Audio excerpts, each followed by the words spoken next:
नमस्कार, राम राम, जय जौहर संगवारी हो। मैं आप सबके मितान दीपक कुमार निर्मलकर।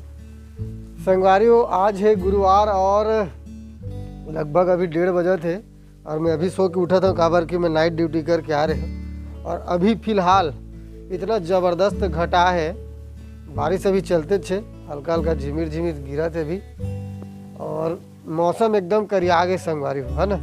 तो आप मतलब दिखा था मैं मौसम अभी कैसे दिखा थे, बादल एकदम करिया गए, है ना। संगवारी हो देख सकत हो ये बादल कैसे भी करिया दिखा थे। और मैं थोड़ा सा कैमरा का लाइट बढ़ा के वीडियो लेत हो काबर कि एकदम अंधियार दिखत रही से। अभी देख सकत हो पूरा कैसे दिखत करिया बादल,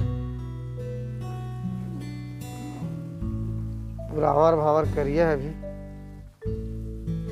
अभी हमारे घर के नज़ारा कोहड़ा के, और ये साइड पूरा सामान अभी ढका है बारिश की वजह से। और ये कांदा भाजी हमारे घर के पूरा फैले हैं। और ये वाला जो पेड़ है ये शुगर की बीमारी वाले मन पर बहुत जोरदार थे।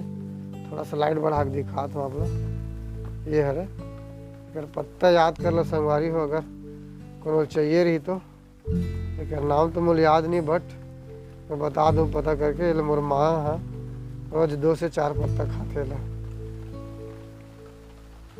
अभी भी पानी जबरदस्त गिरत संगवारी नीचे दिखा था, तब आप लोग पता चली बारिश होते कि नहीं करके। ये देख सकते हो बारिश हुआ थे।